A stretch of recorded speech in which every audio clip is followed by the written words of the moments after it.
उत्तर प्रदेश की है, जहां उस छोटे से घर में कच्ची दीवारों के पीछे आज एक माँ ने अपने बच्चों को बहुत तड़पाया था। 8 साल का रोहन चारपाई पर अपनी 2 साल की बहन गुड़िया को गोद में लिए बैठा था, जिसका चेहरा भूख और आंसुओं से भीगा हुआ था। कमरे के अंदर उसकी माँ साक्षी आईने के सामने खड़ी अपना मेकअप कर रही थी। उसके सीने में ममता का कोई एहसास नहीं था, बल्कि उसके चेहरे पर ऐसी खुदगर्जी थी जो हर मजबूत रिश्ते को जलाकर राख कर देने के लिए काफी थी। वो बार बार खिड़की से बाहर गली को देख रही थी, जैसे किसी का इंतजार कर रही हो। उस दिन रवि शहर में मजदूरी करने गया हुआ था। वो ये सोचकर घर से निकला था कि शाम को बच्चों के लिए फल और पत्नी के लिए नई साड़ी लेकर आएगा, मगर उसे क्या पता था कि जिस पत्नी को खुश रखने के लिए वो इतनी मेहनत कर रहा है, आज वो उसे ऐसा जख्म देने वाली है जो कभी नहीं भर पाएगा। साक्षी, जो अपनी खूबसूरती पर हद से ज्यादा घमंड करती थी, आज कुछ ज्यादा ही जल्दी में थी। वो जल्दी जल्दी अलमारी से कपड़े निकालती और फिर उन्हें झटक कर वापस रख देती। आज उसके दिल में एक ऐसी खुशी थी जैसे किसी कैद से आजाद होने पर होती है। उसका पति रवि एक सीधा सादा मेहनती इंसान था, जो सुबह ही मजदूरी करने निकल जाता। रोहन और गुड़िया और साक्षी ही उसकी दुनिया थी, लेकिन साक्षी के सपनों की दुनिया तो कहीं और बसी हुई थी। गुड़िया का जिस्म बुखार से तप रहा था और वो सिसकियां ले रही थी। रोहन ने रसोई में जाकर देखा, लेकिन वहां चूल्हा ठंडा पड़ा था। वो डरते डरते कमरे में गया और साक्षी से बोला, मम्मी, गुड़िया को बहुत तेज बुखार है, उसे कुछ खिला दो ना, वो दूध भी नहीं पी रही है। साक्षी ने उसकी तरफ देखे बिना ही मेकअप करते हुए कहा, रोहन, दूर हो जा यहां से, मेरा दिमाग खराब मत कर। सारा दिन तुम दोनों की चीखो पुकार खत्म ही नहीं होती। मैं तुम्हारी नौकरानी नहीं हूं जो हर वक्त तुम्हारे पीछे पीछे फिरती रहूं। अपने पापा का इंतजार कर, वही लाएगा तुम्हारे लिए दवाइयां। मां की बात सुनकर रोहन का नन्हा सा दिल टूट कर बिखर गया। वो अपनी बहन को लेकर बाहर बरामदे में आकर बैठ गया और उसके माथे पर गीले कपड़े की पट्टियां रखने लगा। उसे याद था जब उसकी दादी कहती थी कि मां तो ममता की मूरत होती है, मगर अब उसे अपनी मां के पैरों की आहट से भी डर महसूस होता था, क्योंकि साक्षी उस वक्त किसी और ही दुनिया में थी। उसके फोन पर बार बार मैसेज आ रहे थे। करण सिंह, जो एक अमीर बाप का बिगड़ा हुआ बेटा था, साक्षी को पिछले कई महीनों से बड़े बड़े सपने दिखा रहा था। वो उससे कहता था कि साक्षी, तुम इस कच्चे घर और इन बच्चों के लिए नहीं बनी, तुम्हारी जगह तो बड़े बंगले में है। साक्षी उसके प्यार और झूठे वादों में इस कदर अंधी हो चुकी थी कि उसे रवि का प्यार और वो मेहनत नजर नहीं आती थी, जो वो तपती गर्मी में सिर्फ इसलिए करता था ताकि साक्षी को उसकी पसंद की चीजें दिला सके और बच्चों की ख्वाहिशें पूरी कर सके। दोपहर ढलने लगी तो साक्षी ने बैग तैयार किया। उसने घर में रखे वो थोड़े से पैसे भी उठा लिए जो रवि ने गुड़िया के इलाज के लिए रखे हुए थे। उसे जरा भी एहसास नहीं हुआ कि वो जाते जाते अपने पति की जिंदगी भर की जमा पूंजी लेकर जा रही है। उसने खूबसूरत रेशमी साड़ी पहनी, बालों को खुला छोड़ा और जब वो कमरे से बाहर निकली तो उसके चेहरे पर कठोरता साफ दिखाई दे रही थी। रोहन ने जब मां को तैयार देखा तो उसे लगा शायद वो गुड़िया को डॉक्टर के पास लेकर जा रही है। वो खुशी से उठा और बोला, मम्मी, क्या आप गुड़िया को डॉक्टर के पास ले जा रही हैं? गुड़िया बहुत रो रही है। आपने बहुत अच्छा किया जो पापा के आने से पहले आप डॉक्टर के पास जा रही हैं। साक्षी ने एक पल के लिए रुककर अपने उन दोनों बच्चों को देखा जिन्हें उसने 9 महीने तक अपनी कोख में रखा था, लेकिन करण सिंह के प्यार ने उसके अंदर की ममता को खत्म कर दिया था। उसने गुस्से में अपना बैग कंधे पर डाला और रोहन को एक तरफ धक्का देते हुए कहा, खबरदार जो मेरे पीछे आए, मैं हमेशा के लिए जा रही हूं। तुम और तुम्हारी ये बहन मेरे लिए मनहूस हो। तुम दोनों ने मेरी जवानी खा ली। अब जाओ और जाकर अपने बाप के गले पड़ो। मैं अपनी जिंदगी ऐशो आराम से जीना चाहती हूं। मेरे रास्ते में आने की कोशिश मत करना। रोहन ये सुनकर सन्न रह गया। उसने साक्षी का पल्लू पकड़ लिया और दहाड़े मारकर रोने लगा। मम्मी, हमें छोड़कर मत जाओ, हमें डर लगता है, हम बहुत भूखे हैं, हमें खाना खिला दो। साक्षी ने अपना पल्लू छुड़ाने के लिए रोहन के मासूम चेहरे पर ऐसा जोरदार थप्पड़ मारा कि वो जमीन पर जा गिरा। गुड़िया, जो पहले ही बीमार थी, भाई को गिरते देखकर जोर जोर रोने लगी। पूरे घर में उन मासूमों की चीखें गूंज रही थीं, लेकिन साक्षी को उन पर ना तो तरस आया और ना ही उसके कदम रुके। उसने दरवाजा खोला और बाहर गली में खड़े करण की कार में बैठकर वहां से फरार हो गई। जैसे जैसे कार दूर होती गई, रोहन के दिल की धड़कनें तेज होने लगी। रोहन रोता हुआ दरवाजे तक आया और अपनी मां को धूल में गायब होते हुए देखता रहा। उसके छोटे से दिल में ये सवाल उठ रहा था, क्या माएं भी अपने बच्चों को भूखा छोड़कर जा सकती हैं? शाम ढलने लगी और घर में अंधेरा छाने लगा। रोहन ने अपनी तड़पती हुई बहन को उठाया और कमरे में चला गया। वो उसे चुप कराने की कोशिश करता और उसे पानी पिलाता, लेकिन रोते रोते गुड़िया की हिम्मत जवाब दे गई। उधर रवि मंडी से मजदूरी करके वापस आ रहा था। उसके हाथ में एक छोटा सा खिलौना था जो उसने गुड़िया के लिए खरीदा था, और वो साक्षी के लिए उसकी पसंद की मिठाई लाया था। वो थका हारा हुआ मगर खुश था, क्योंकि आज उसने कुछ ज्यादा पैसे कमाए थे। लेकिन जैसे ही वो घर पहुंचा और गेट खुला देखा तो उसे कुछ अजीब सा लगा। अंदर आंगन में खामोशी थी और किचन में भी अंधेरा था। उसने आवाज लगाई, साक्षी, देखो मैं तुम्हारे लिए क्या लाया हूं। साक्षी तो नहीं बोली, लेकिन उसे रोहन के रोने की आवाज आई। रवि दौड़ता हुआ कमरे में गया तो वहां का दृश्य देखकर उसके पांव तले से जमीन निकल गई। अलमारी खुली पड़ी थी, साक्षी के सारे कपड़े गायब थे और रोहन अपनी बहन को सीने से लगाए जमीन पर बैठा हुआ फटी फटी आंखों से अपने पिता को देख रहा था। उसने रोते हुए कहा, पापा, मम्मी हमें छोड़कर चली गई। वो कह रही थी कि हम मनहूस हैं। रवि के हाथ से मिठाई छूट गई और वो वहीं जमीन पर सिर पकड़कर बैठ गया। उसे ऐसा लगा जैसे किसी ने उसके जीते जी उसकी आत्मा निकाल ली हो। उसने बैग में रखे पैसे ढूंढे तो वो भी गायब थे। जिस औरत को उसने अपनी जान से ज्यादा प्यार किया था, आज वही औरत उसकी पीठ में छुरा घोंपकर उसे इस हाल में छोड़ गई थी कि उसके पास अपनी बीमार बेटी की दवा के लिए भी पैसे नहीं बचे थे। रात हो चुकी थी। रवि अपनी बीमार बेटी को गोद में लिए गांव के क्लिनिक की तरफ दौड़ा। रोहन भी उसके पीछे पीछे भागा चला जा रहा था। उस रात गांव की उस गली में एक बाप का दर्द और दो मासूम बच्चों की सिसकियां गूंज रही थीं, जबकि मीलों दूर शहर के होटल में साक्षी करण के साथ मौज मस्ती कर रही थीं। लेकिन वो ये नहीं जानती थी कि उसके कर्मों का फल उसे बहुत जल्द मिलने वाला है। साक्षी को लग रहा था कि वो रवि के साथ कैद काट रही थी, लेकिन सच्चाई ये थी कि अब वो एक ऐसी दलदल में कदम रख चुकी थी जहां से वापसी का कोई रास्ता नहीं था। उधर गांव के डॉक्टर ने रवि की बेटी को हॉस्पिटल के लिए रेफर कर दिया था।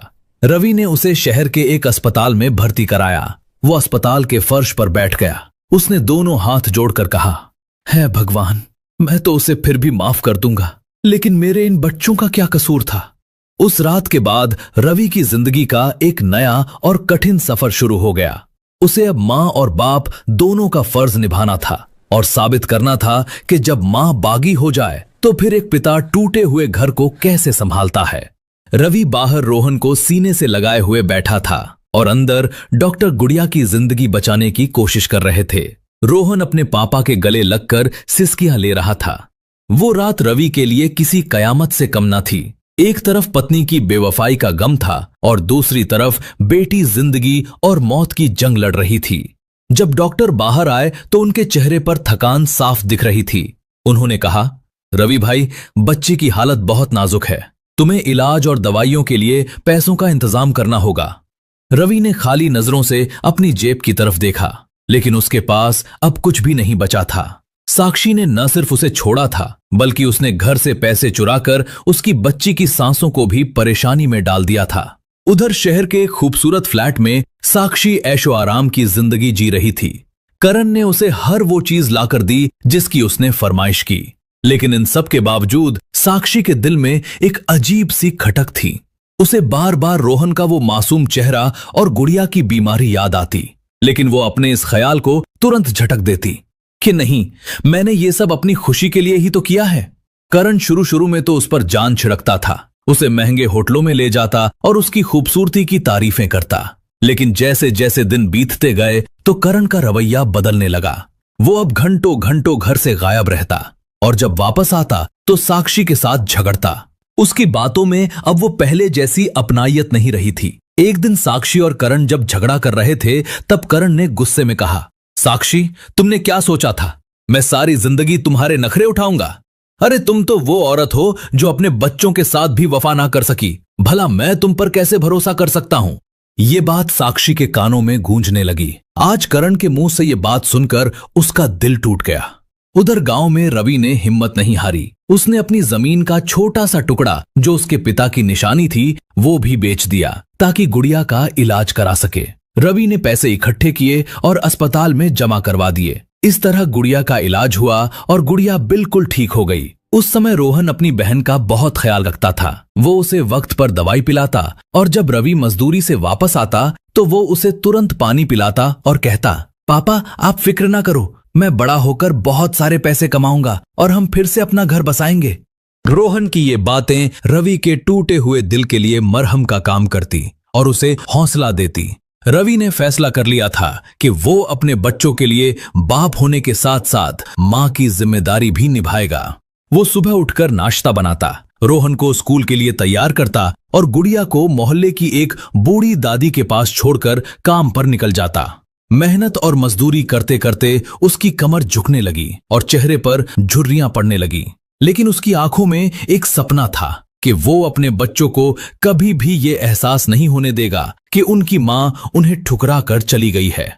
शहर में साक्षी की जिंदगी धीरे धीरे तंग होती जा रही थी। करण अब उसे मारने पीटने लगा था। एक दिन साक्षी को पता चला कि करण जुआ खेलता है। असल में वो जुआरी था। उसने साक्षी के वो सारे गहने भी बेच दिए थे जो वो घर से लेकर आई थी। एक शाम करण घर आया तो उसके साथ 2 अजनबी लोग थे। करण ने साक्षी की ओर इशारा करते हुए कहा, ये है वो औरत।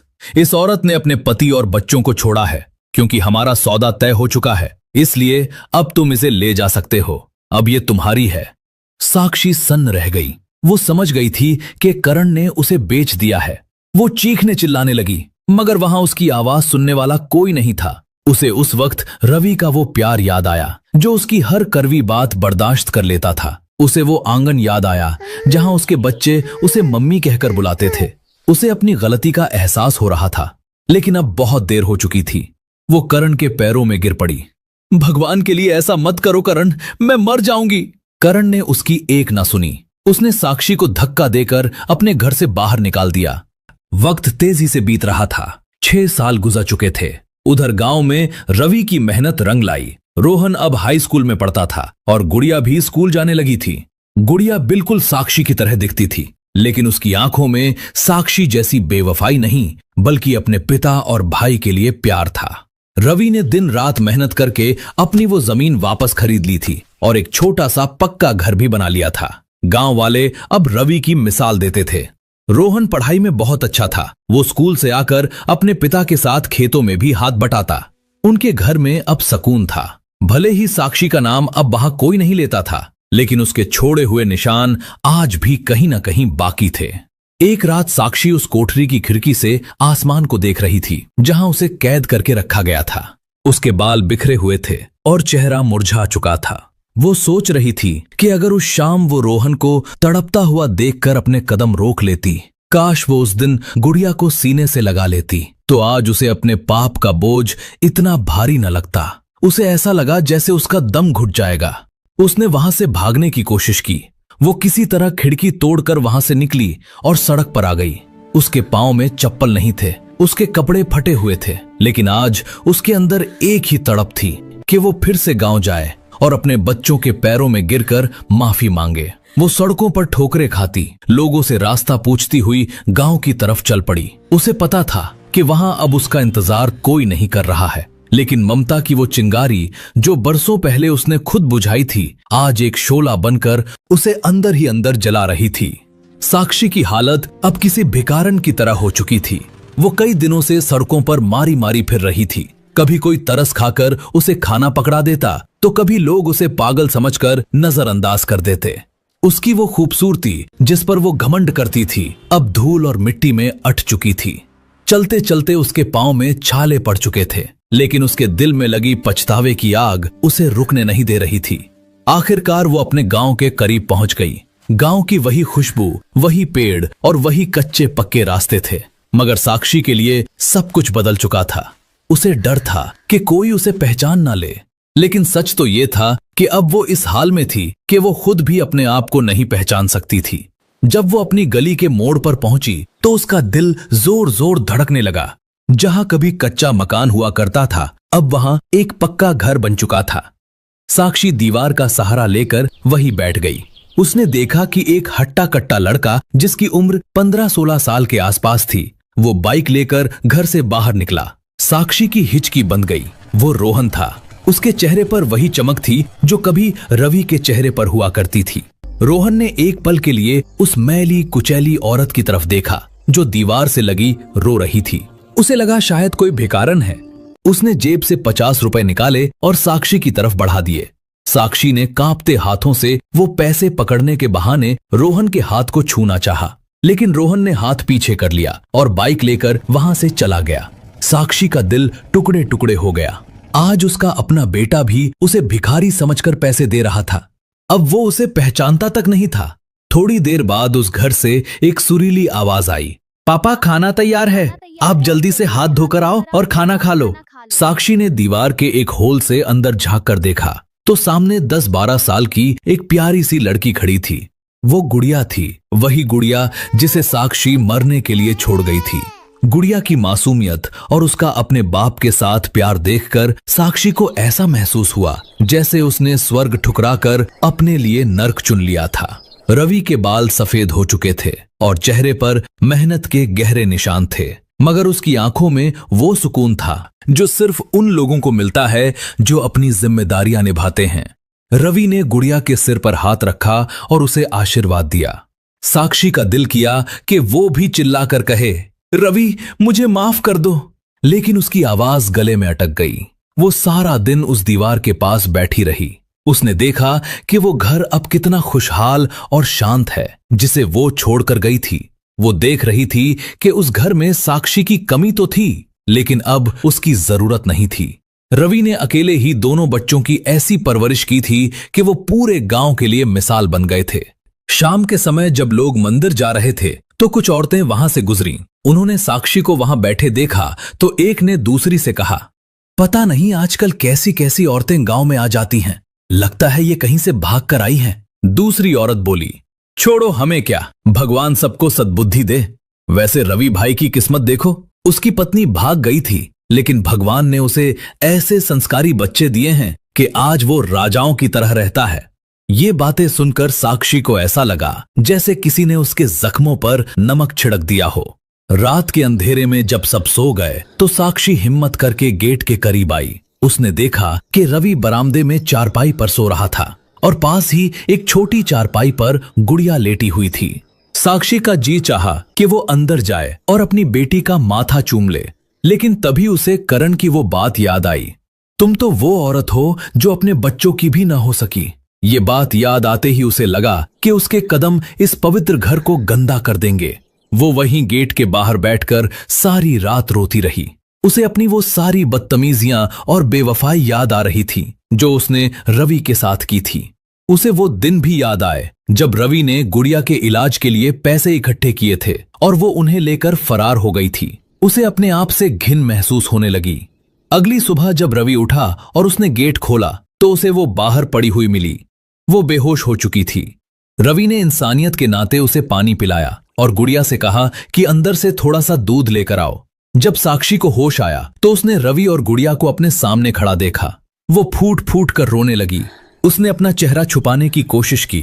तभी अचानक रवि की नजर उसके हाथ पर पड़ी जहां एक पुराना निशान था। रवि हैरान रह गया। उसके मुंह से एक दबी हुई आवाज निकली, साक्षी। साक्षी ने जब रवि के मुंह से अपना नाम सुना तो वो उसके पैरों में गिर पड़ी और माफी मांगने लगी। रवि, या तो मुझे माफ कर दो या फिर मुझे खत्म कर दो। मैंने तुम्हारे और अपने बच्चों के साथ बहुत गलत किया था, इसलिए भगवान ने मुझे दर दर की ठोकरें खिलाकर मेरी औकात दिखा दी है। प्लीज मुझे माफ कर दो। गुड़िया हैरानी से अपने पिता को देख रही थी और सोच रही थी कि ये भिखारन उनका नाम कैसे जानती है और ये बार बार माफी क्यों मांग रही है। रवि के कदमों में पड़ी साक्षी की हालत देखकर गुड़िया सहम कर पीछे हट गई। उसे कुछ समझ नहीं आ रहा था कि वो उसके पिता के पांव पकड़कर क्यों रो रही है। रोने की आवाज सुनकर रोहन भी कमरे से बाहर आ गया। रवि चुपचाप खड़ा था। उसकी आंखों में अजीब सी उलझन थी। वो औरत जिसे वो कभी अपनी इज्जत समझता था आज इतनी बदल गई थी कि पहचान में भी नहीं आ रही थी। वो सिसकियां लेते हुए बोली, रवि एक बार कह दो कि तुमने मुझे माफ कर दिया है, वरना मेरा दम निकल जाएगा। रोहन ने जब थोड़ा पास आकर गौर से देखा तो उसके दिमाग में 7 साल पुराना वो चेहरा घूम गया जो उसे घर के दरवाजे पर थप्पड़ मारकर घर से बाहर निकल गई थी। रोहन की आंखों में गुस्सा उतर आया, उसकी सांसें तेज होने लगी। उसने रवि से कहा, पापा, ये वही औरत है ना जो हमें मनहूस बोलकर रोते हुए छोड़कर चली गई थी? साक्षी ने तड़प कर रोहन की तरफ देखा और बोली, बेटा, ऐसा मत कहो, मैं तुम्हारी मां हूं, मुझे माफ कर दो। रोहन ने उसे नफरत से देखते हुए कहा, क्या मां ऐसी होती हैं जो अपने बच्चों को तपते हुए बुखार में छोड़कर भाग जाती हैं, या फिर वो मां जो अपने बच्चों के इलाज के पैसे चोरी करके फरार हो जाती है? मेरी मां तो उसी दिन मर गई थी जब तुमने इस घर की दहलीज को पार किया था। साक्षी ने गुड़िया की तरफ हाथ फैलाए। गुड़िया बेटी, देखो, मैं तुम्हारी मां हूं। गुड़िया, जो अब तक चुपचाप खड़ी थी, उसने अपने पापा का हाथ मजबूती से थाम लिया और कहा, नहीं, मेरी कोई मां नहीं है, मेरे तो सिर्फ पापा और भाई हैं। पापा, इस औरत को कहो यहां से चली जाए, मुझे इस औरत से बहुत डर लग रहा है। गुड़िया के ये शब्द साक्षी के सीने में कांटों की तरह चुभ गए। उसने जिस बेटी को ठुकराया था, आज उस बेटी ने उसे पहचानने से इनकार कर दिया था। रवि ने गहरी सांस ली और साक्षी का कंधा थपथपाया और उसे खड़ा किया। साक्षी को लगा शायद रवि का दिल पिघल गया है, लेकिन रवि ने उसे दरवाजे की तरफ ले जाते हुए बड़े सुकून भरे लहजे में कहा, साक्षी, जिस दिन तुम मुझे छोड़कर गई थी, मैंने तो उसी दिन भगवान पर छोड़ दिया था। मैंने तुम्हें माफ कर दिया है, क्योंकि आज भी मुझ में तुमसे बदला लेने की हिम्मत नहीं है, लेकिन इस घर में तुम्हारे लिए अब कोई जगह नहीं है। साक्षी ने रोते हुए कहा, रवि, मैं अब कहां जाऊं? अब मेरा इस दुनिया में कोई नहीं है। रवि ने दरवाजा खोला और बाहर की ओर इशारा करते हुए कहा, अब तुम्हारे लिए वही रास्ता है जो तुमने खुद चुना था। इन बच्चों के दिलों में तुम्हारी यादें धुंधली हो चुकी हैं, इन्हें फिर से वो जख्म याद मत दिलाओ। तुमने मेरे बच्चों को मनहूस कहा था ना, देख लो, भगवान ने इन्हीं के भागों से आज मुझे वो सब कुछ दे दिया है जो तुम कभी नहीं दे सकती थी। जाओ और दोबारा यहां मत आना। साक्षी ने आखिरी बार अपने बच्चों को देखा। रोहन ने मुंह फेर लिया और गुड़िया अपने पिता के पीछे छुप गई। साक्षी बोझल कदमों के साथ वहां से चली गई। वो चलती गई और गांव के पुराने तालाब के पास जाकर बैठ गई। उसे करण की बातें, उसकी मारपीट और वो अपमान भरी जिंदगी याद आ रही थी जो उसने शहर में गुजारी थी। उसे एहसास हो गया था कि गलत रास्ते पर चलने वाली औरत का कोई ठिकाना नहीं होता। ना वो इधर की रही थी और ना उधर की। उसने पानी में अपना अक्स देखा। वो साक्षी जो कभी खूबसूरत हुआ करती थी, अब एक डरावना ख्वाब बन चुकी थी। उसके दिल पर शर्मिंदगी और पछतावे का बोझ इतना ज्यादा बढ़ गया कि उसका दिमाग सुन्न हो गया। कुछ दिनों बाद रवि ने सुना कि गांव के लोगों को तालाब के पास एक अनजान औरत मरी हुई मिली है, जिसे कोई भी पहचान नहीं पा रहा था। रवि को जब पता चला तो उसने चुपके से उसका अंतिम संस्कार करवा दिया। उसने रोहन और गुड़िया को कुछ नहीं बताया। समय बीतता गया। रोहन बड़ा होकर ऑफिसर बन गया और गुड़िया की एक अच्छे घर में शादी हो गई। रवि अब बूढ़ा हो चुका था। वो हर दिन मंदिर जाता और भगवान का धन्यवाद करता कि उसने उसे कठिन समय से निकाला। साक्षी की कहानी गांव की औरतों के लिए एक सीख बन गई थी कि जो मां अपनी ममता को ठुकरा देती है, उसे कभी सुकून नहीं मिलता।